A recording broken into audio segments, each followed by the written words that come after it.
Lui que nous allons parler, nous allons répondre à vos questions, à qui nous disons bonjour et bienvenue, maître. Bonjour Chance, merci pour cette invitation. Une fois de plus dans cette émission de travail. J'espère que vous allez bien. Ça fait longtemps que vous étiez sur ces plateaux des HK6. En tout cas, nous sommes ravis de vous recevoir aujourd'hui. Entre le plaisir est partagé. Merci. Déjà, vous pouvez me placer un mot sur les thèmes d'aujourd'hui? En tout cas, le thème d'aujourd'hui, il est tendancieux, il faut le dire. C'est un thème qui touche franchement la vie sociale. Oui. C'est un thème qui a foison entre la religion, les traditions et la culture. Donc quand on parle aujourd'hui du mariage forcé, nous essayons d'analyser le mariage forcé du point de vue pour savoir qu'est-ce que les législateurs prévoient si un mariage est forcé.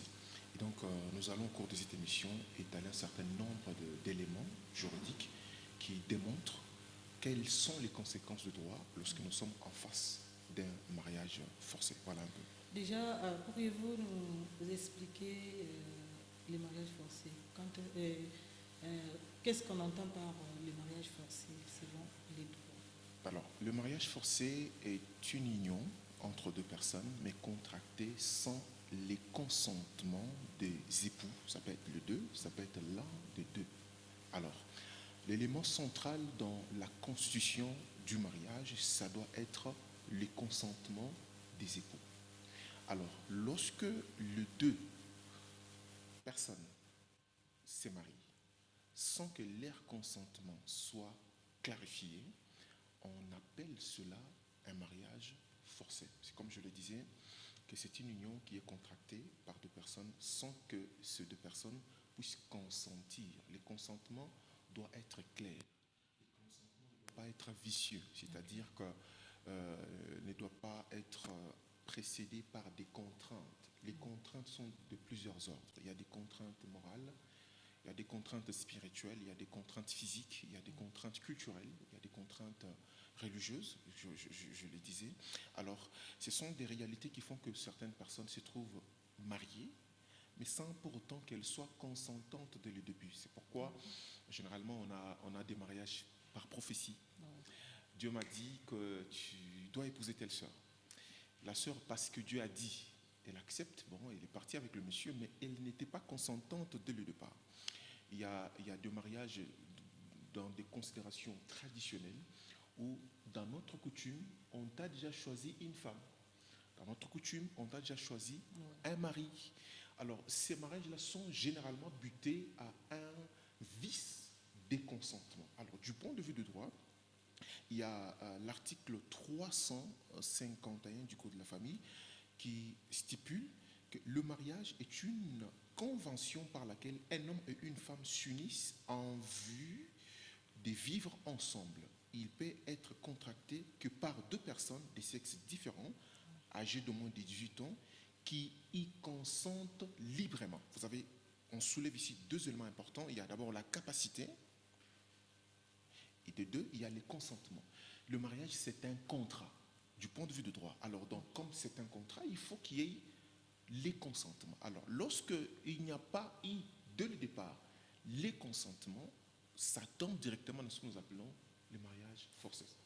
Voilà un peu. Est-ce qu'il y a des signes qui montrent que non, ces deux personnes, soit ces couples a été forcé? Ça va vous faire rire, hein? Ça, généralement, nous assistons à de mariages tels que les deux époux, ils sont tellement fâchés pendant ces jours-là. Des fois, ça fuite sur les réseaux sociaux. Mais il y a des signes extérieurs qui démontrent à suffisance que le deux n'était pas consentant. Par exemple, vous voyez, la jeune fille ou le jeune homme n'exprime pas clairement, justement, son consentement. Ça peut se faire voir. Et des fois, on pose des questions où la personne évite les questions sur son mariage. Par exemple, Chance, comment vous vous étiez marié? Ah, je ne vais pas en parler. Ce sont des signes indicateurs qui démontrent que non, mais si tu étais consentante pour ce mariage, comment tu peux être fouillante sur des questions de fond de ton mariage? Par exemple, comment tu as rencontré ton mari? Bon, c'est quelqu'un qui m'a été proposé. Ça démontre déjà suffisance que tu ne l'as pas choisi. Or, la constitution de notre pays dispose que tout Congolais a le droit d'épouser une personne de sexe opposé dès son choix. En fait, le choix doit être exprimé librement. Le choix doit être exprimé par un consentement sans vice. Mais quand vous vous retrouvez justement devant des cas où on a falsifié les documents, la carte d'identité de la fille, ça montre à suffisance que c'était une mineure qu'on a mariée justement avant le temps pour des raisons tout à fait qui peuvent être les leurs. Je l'ai dit bien avant, il y a des raisons spirituelles, il y a des raisons coutumières, il y a des raisons religieuses. J'en ai vu un pasteur, j'étais les noms, qui est allé épouser une petite fille qui avait pratiquement 16 ans. Pour dire, écoutez, Dieu m'a dit je dois épouser cette femme. Et c'était la 40e, c'était la 6e. Vous imaginez? Alors ce sont ces unions-là qui démontrent à suffisance que dès le départ, il y a eu vice de consentement. Alors ces mariages-là, du point de vue du droit, ce sont des mariages forcés. Je vous ai lu l'article 351 du Code de la famille qui démontre effectivement deux éléments importants dans la constitution ou dans l'union de deux personnes. Ces deux personnes doivent être âgées de plus de 18 ans. Ces deux personnes doivent être toutes consentantes pour cette union. Maître, est-ce qu'aujourd'hui, dans notre pays, qui est la République démocratique du Congo, les mariages forcés sont vraiment courants? Vous savez, le concept de mariage forcé prend d'autres proportions. Ce n'est plus une question seulement d'une contrainte physique. Tu dois l'épouser. Ouais. Non. Aujourd'hui, les contraintes sont de plusieurs ordres, comme je le disais. Elles sont d'ordre spirituel. Je vous donne un exemple. Je vous ai parlé tout à l'heure de la prophétie. Oui. C'est vraiment récurrent dans nos églises. Hein. Oui. Le pasteur voit un frère et une sœur qui sont fervents. Il dit non, si ces deux-là sont ensemble, je pense que les ministères doivent aller de l'avant. Les pasteurs s'imaginent. Ah, voilà. Ils vont soutenir l'œuvre de Dieu, ça va aller. Et puis du coup, ils créent un truc. Frère Timothée et sœur Nadège, Dieu m'a dit que vous êtes faits l'un pour l'autre. Alors, du coup, sœur Nadège et frère Timothée ne se marient plus sur le choix consentant, mais ils se marient sur base d'une parole présumée de Dieu, venue des dadis. Vous comprenez? Venue des dadis.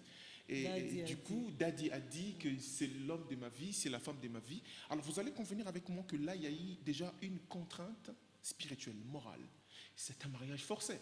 Parce qu'il n'est pas consentant. Tu dois choisir cette personne. Tu dois l'aimer. Tu dois être dans une liberté de la choisir. Mais quand il y a déjà une contrainte d'ordre spirituel qui te pousse à aimer la sœur Nadège, que les Nadèges me pardonnent, hein, c'est pas toutes les Nadèges qui sont mariées par contrainte, que les frères Timothée également me pardonnent, mais c'est justement une illustration qui peut démontrer qu'aujourd'hui en RDC, nous avons des mariages forcés, mais qui sont dus au fait qu'il y a eu d'une part une parole prophétique qui a été dite, il y a des mariages forcés dans nos traditions, j'en connais quelques-unes, il y a des tribus dans lesquelles, surtout du côté Équateur, il y a déjà un homme préparé pour une fille. Alors la fille est née, dès sa naissance, elle est déjà condamnée à épouser un certain Georges. Oui. Alors quand elle grandit, on dit non, cette fille, elle est déjà notre future belle-fille. C'est déjà un mariage forcé. Parce que, que vos coutumes vous le disent, que Dieu les dise, permettez que je le dise de cette manière, je suis chrétien, oui. Dieu peut aussi te dire dans cet homme-mari, mais il faudrait que tu consentes à cela, il faudrait que tu l'acceptes, parce que le mariage, c'est un engagement à vie qui demande que les consentements de deux époux soient présentés dans une totale liberté. Mais si nous nous sommes mariés, parce que papa a dit, ça se fait dans les familles. Non, mon père a dit que je dois épouser que celui-ci. C'est une contrainte. Et d'ailleurs, on nous fait peur en disant que Bankambo Bachakuchaku. Voilà, ouais. Les ancêtres l'ont déjà choisi. Donc les ancêtres ont déjà choisi Georges. Wow. Tu ne peux pas épouser Francis ou Christian. Vous comprenez? C'est un mariage forcé. Et généralement, la dame ou la jeune fille, par pression, et ainsi de suite, accepte quand même. Bon, les ancêtres ont déjà dit, je ne dois qu'épouser Georges. Et vous savez, les conséquences sont multiples. Des fois, vous serez là que pour les enfants. Des fois, tu n'aimes pas ce monsieur-là, tu n'aimes pas cette femme-là, mais tu es contraint de vivre avec elle ou avec lui parce que ça a été déjà prédit avant la fondation du monde par les présumés ancêtres. Alors, ce sont des réalités dans lesquelles beaucoup de coutumes aujourd'hui imposent de jeunes dames, de jeunes hommes de pouvoir contracter des mariages, mais les législateurs précisent que les deux personnes doivent être consentantes. Au cas contraire, ça rentre effectivement dans le cadre des mariages forcés. Maître, déjà, peut-être ces gens-là ne savent pas quelles sont les principales lois qui interdisent les mariages forcés ici chez nous en RDC. Déjà, comme je le disais, nous avons posé des bases. Nous avons posé des bases.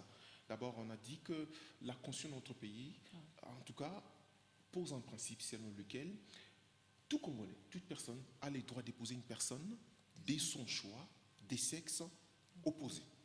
C'est déjà un principe. Mais quand vous prenez les articles comme l'article 350 du Code de la famille, 352, ces articles démontrent à suffisance l'importance du consentement du mariage.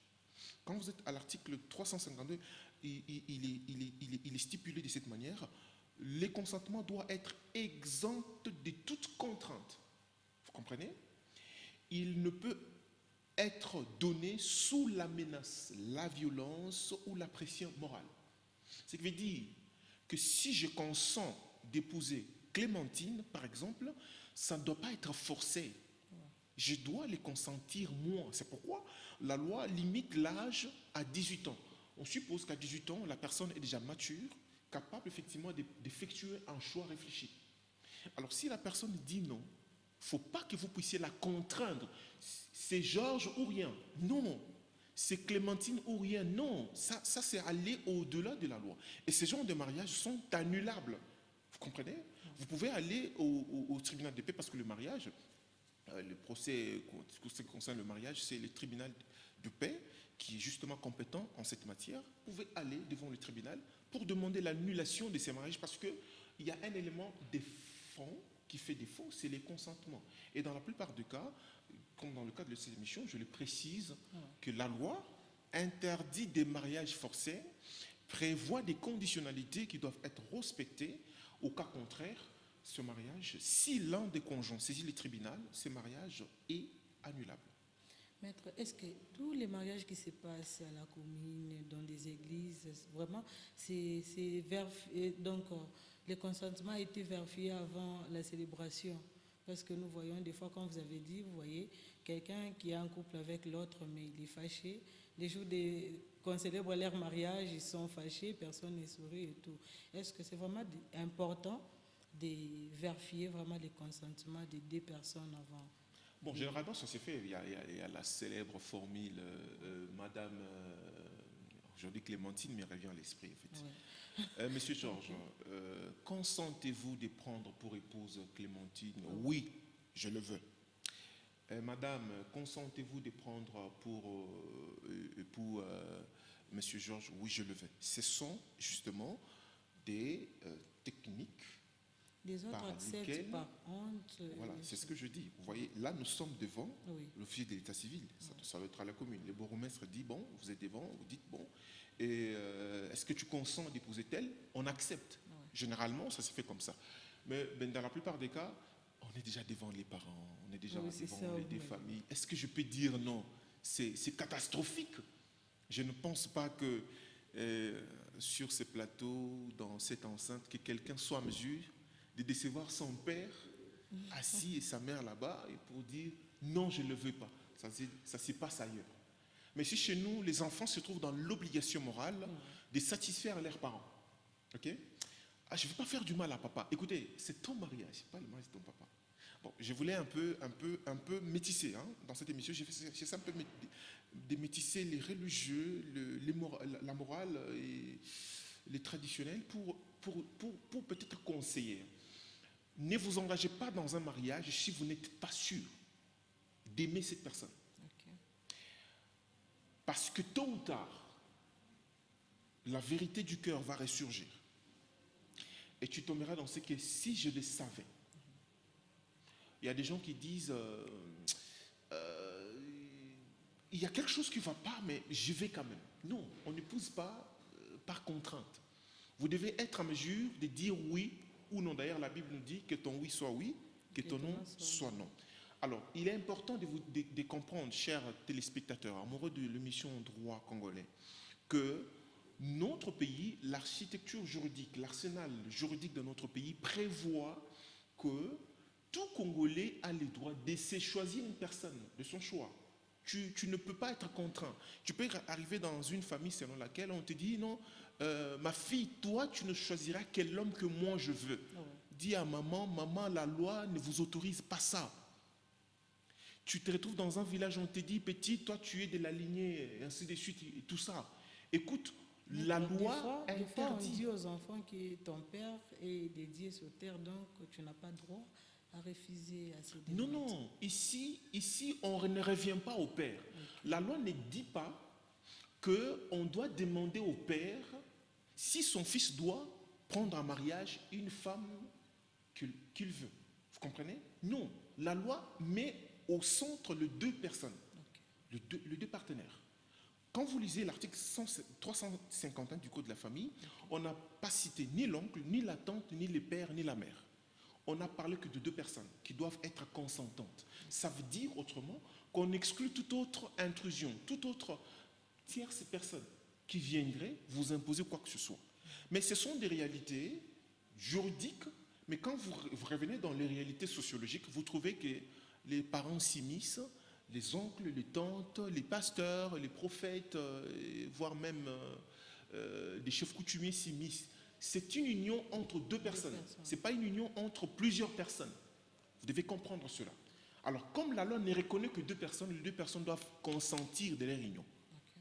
Les deux personnes ne doivent pas être menacées, ne doivent pas être poussées par contrainte, ne doivent pas être mises ensemble par une ruse. Si tu acceptes de prendre en mariage Christine, je vais payer la dot. Ça, c'est une contrainte morale. Vous comprenez? Alors, ce sont les réalités que nos téléspectateurs vivent. Je crois que ceux qui suivront cette émission, il y a ceux qui vont se retrouver dans cela. Ouais. Je suis désolé, mesdames et messieurs, mais vous avez le droit d'annuler ce mariage si il vous a été justement imposé par une personne, par un pasteur. Annuler le mariage après les dépenses, après avoir réuni les gens, la famille, les amis, c'est vraiment difficile. C'est vraiment difficile, mais ce n'est pas impossible parce qu'il s'agit du choix. On peut vivre comme ça, on peut supporter. Et tout. Je pose la question, tu choisirais de faire ça? Bon, vous pouvez d'abord répondre, moi je vais répondre au couloir. Effectivement, il est important de comprendre que il faut connaître ce droit. Nous sommes dans le droits et libertés fondamentaux. La Déclaration universelle des droits de l'homme postule dans la liberté de choix. Et c'est écrit dans notre Constitution. Madame, si vous n'êtes pas consentante, monsieur, si vous n'êtes pas consentant, arrêtez. Lorsque vous voulez aller au-delà de votre conviction, au-delà de vos choix, c'est votre problème, vous assumerez. Ah, bon, en fait, je ne suis pas en train de dissuader les gens de se marier, mais je suis justement en train de les informer que monsieur, vous devez être consentant, madame, vous devez être consentante par rapport à votre mariage. Et si vous êtes victime d'une pression extérieure, comprenez que la loi vous autorise de dire non. Et d'ailleurs, je vous encourage, le jour même du mariage, quand on va poser la question par les prêtres, que monsieur Georges, est-ce que vous aimez madame Clémentine? Dites non. Okay. On ne va pas vous lapider. Ce n'est pas une infraction. Comprenez? Ce n'est pas une infraction. Si vous dites non lors de la célébration du mariage à l'église, peut-être devant l'officier de l'état civil, vous n'avez pas commis une infraction. Ça démontre à suffisance que vous n'aviez pas été consentant dès le départ. Et donc, la loi vous autorise de dire non. De dire non à vos parents, de dire non à vos pasteurs, de dire non à vos prophètes, de dire non à vos coutumes. La loi vous met au centre de vos choix. La loi vous donne les droits de pouvoir choisir la personne que vous aimez, que vous choisirez vivre avec elle toute votre vie. Et donc c'est un principe juridique qui doit être prise en compte. Et donc, c'est par cette émission, j'aimerais le dire à toutes ces personnes qui exercent une sorte de pression, mesdames et messieurs, vous avez le droit d'aider vos enfants justement à faire des bons mariages, mais vous n'avez pas le droit de les imposer qui que ce soit. Laissez-leur le choix de prendre la personne de leur choix parce que ce sont des personnes déjà matures qui ont la lucidité de choisir qui ils veulent. Alors, la loi vous exclut, chers parents, dans cette catégorie. Je sais qu'il y a des religions dans lesquelles on impose. Oui. Mais dans cette émission de droit congolais, la loi interdit justement des mariages forcés. Les deux conjoints doivent être consentants. La loi interdit le mariage forcé. Maître, quel est le rôle des familles, ONG, des églises, comme vous avez cité, dans la lutte contre ces phénomènes? Bon, ici, les églises jouent un rôle accompagnateur. Oui. Certainement, la Bible déclare que le mariage est une institution divine. C'est pourquoi on a divinisé le mariage. C'est que deux esprits se rencontrent, deux âmes se rencontrent, deux corps se rencontrent pour former une seule chair. C'est pourquoi l'homme quittera son père et sa mère, s'attachera à sa femme et tous deux deviendront une seule chair. On voit ici l'aspect divin du mariage. Alors ici, quel est le rôle que l'Église doit jouer dans la communion, dans la mise en commun d'une union? C'est de les accompagner avec des enseignements, avec des conseils pour que ce mariage réussisse, mais pas de les imposer. De un. De deux, quel est le rôle des familles? Les familles sont là pour accompagner justement les mariés, les conjoints, avec des conseils, avec des moyens matériels. Vous croyez? Parce que le mariage, c'est l'organisation de beaucoup de choses. La belle famille, la famille de la fille doit organiser, la famille de l'homme doit également mettre la main à la pâte justement pour que le mariage puisse bien s'organiser. Et donc ici, il y a un rôle matériel qui doit être justement accompagné. Il y a un rôle spirituel aussi par les familles, il y a un rôle moral qui doit être joué par les parents dans la famille, mais sauf imposer au conjoint le choix. Ça revient aux deux, pas aux familles. Vous comprenez? C'est là, c'est relativise, voire même à la tradition, ainsi de suite. Si vous avez des traditions qui vous imposent le mariage, en droit, on parle des coutumes contre allégem. Coutume contre allégem, c'est une coutume contraire à la loi. Vous comprenez? Alors, si dans votre coutume, on vous impose une femme, on vous impose un homme, cette coutume-là est contre allégem. Elle viole le code de la famille qui impose aux mariés la latitude de se choisir un conjoint de leur choix. Maman, si vous voulez suggérer à votre fils, une fille du quartier que vous avez aimé son éducation, laissez la latitude à votre garçon de choisir. Okay. Dites-le que je vois, elle est de bonne éducation, elle est de ceci, elle est de cela. Mais ne lui dites pas que si tu ne l'épouses pas, tu n'es plus mon fils. Là, c'est contraire à la loi. Papa, ne dites pas à votre fille que j'aimerais que tu épouses Pius, parce que c'est un garçon qui a grandi, parce que je l'ai vu. Tu peux le suggérer Pius à ta fille, mais tu ne peux pas imposer Pius à ta fille. Ça, c'est très important. Il faudrait que le téléspectateur les sache et les souligne. Et donc, le rôle que les familles, que l'Église, que la société doit jouer, c'est un rôle accompagnateur, c'est un rôle de conseil, c'est un rôle spirituel, c'est un rôle moral, mais ça n'a rien à voir avec l'imposition du choix. Maître, comment l'État, donc même les radios communautaires peuvent faire pour aider nos frères et sœurs qui sont au village parce qu'ils sont ignorants, je pense? Voilà, ici il est d'abord question d'informer. C'est la raison pour laquelle HKCC est là, c'est la raison pour laquelle l'émission Droit Congolais est là.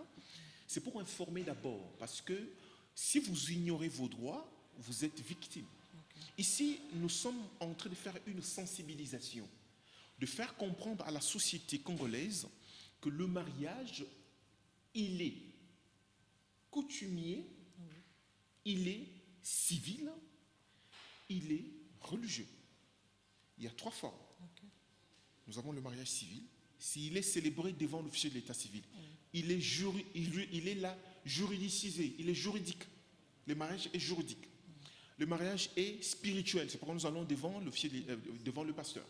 Le mariage est coutumier parce que la loi reconnaît également l'importance de la coutume. C'est pourquoi il y a la dot. La dot, c'est une condition coutumière. Alors ici, il est important que la communauté sache que du point de vue du droit, le mariage doit être une union des consentements de deux personnes. Qu'est-ce que les radios communautaires doivent faire? Qu'est-ce que les ONG doivent faire? Ici, c'est un travail de sensibilisation, d'information. Parce qu'informer la population, informer la société sur les enjeux du mariage est très très important. Il y a des gens aujourd'hui qui ne savent pas que le mariage forcé est refusé ou est condamné par la loi. Il y a des gens qui ne le savent pas. Mais comment le savoir s'il n'y a pas les gens qui le disent? Et donc ici, c'est un appel pathétique que nous lançons à des ONG, à des églises. Par exemple, à l'église, il faut qu'on enseigne, qu'on dise que ici, chez nous, on ne force pas le mariage. Le frère doit venir avec la femme qu'elle aime. La sœur doit venir avec l'homme qu'il aime, de sorte que ces deux soient consentants. Vous savez, il y a beaucoup de désastres des mariages forcés. Il y a aujourd'hui des femmes qui souffrent dans des foyers parce que l'homme dit « je ne t'avais pas choisi, tu sais que je ne t'avais pas choisi, tu sais que tu m'as été imposé par maman ».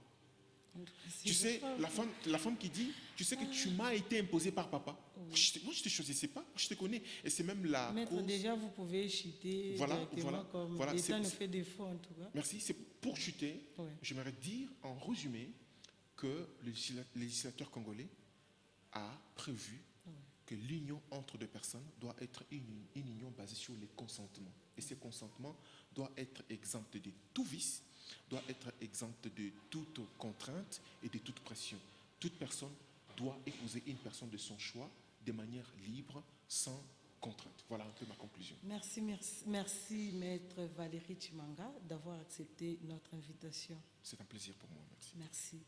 Merci, mesdames et messieurs. Nous sommes arrivés à la fin de cette émission. Nous vous disons merci de partout où vous nous regardez. Aujourd'hui, nous avons parlé de mariage forcé avec Maître Valérie Chimanga. Il est avocat au barreau du Haut-Katanga.